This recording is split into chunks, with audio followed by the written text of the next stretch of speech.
Hello' students, আজি আমি শিকিবলৈ গৈ আছোঁ গণিতত উৎপাদক বিশ্লেষণ কেনেদৰে কৰা যায়। আমি প্ৰথমে এটা উদাহৰণৰ সৈতে চেষ্টা কৰি চাম। প্ৰথমে লিখিছোঁ আমি x square plus 5x plus 6। আমি প্ৰথমে এইটো চাম। আমি প্ৰথমে লক্ষ্য কৰিব লাগিব যে এই 5টোক আমি এনেকুৱা দুটা সংখ্যাৰে বনাব লাগিব যাতে সংখ্যা দুটা যোগ কৰিলে 5 হ'ব বা বিয়োগ কৰিলে 5 হ'ব। আৰু 6টোক এনেদৰে বনাব লাগিব যাতে সংখ্যা দুটা যি সংখ্যা দুটা যোগ কৰিলে 5 বা বিয়োগ কৰিলে 5 হয় সেই দুটা সংখ্যা পূৰণ কৰিলে 6 হ'ব। আমি প্ৰথমতে 6টোক ভাঙি ল'ম।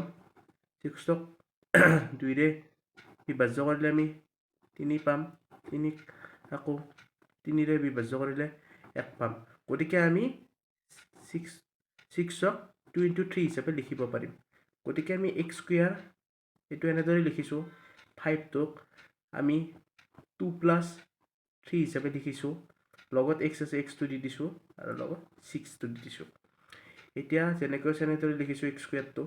তাৰপিছত এক্সটো 2ৰ লগত মাল্টিপ্লাই কৰিছোঁ, 2x 3ৰ লগত মাল্টিপ্লাই কৰিছোঁ 3x + 6।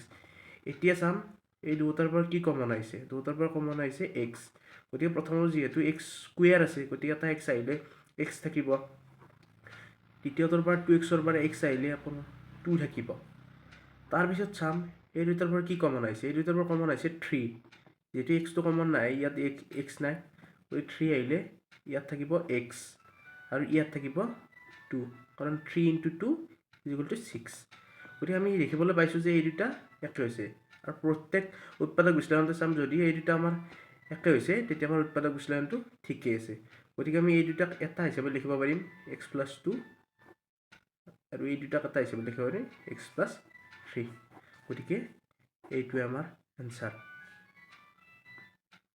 বুজি পাইছে যদি লাইক দিব, কমেণ্ট দিব, চেনেলটো ছাবস্ক্ৰাইব কৰি দিব।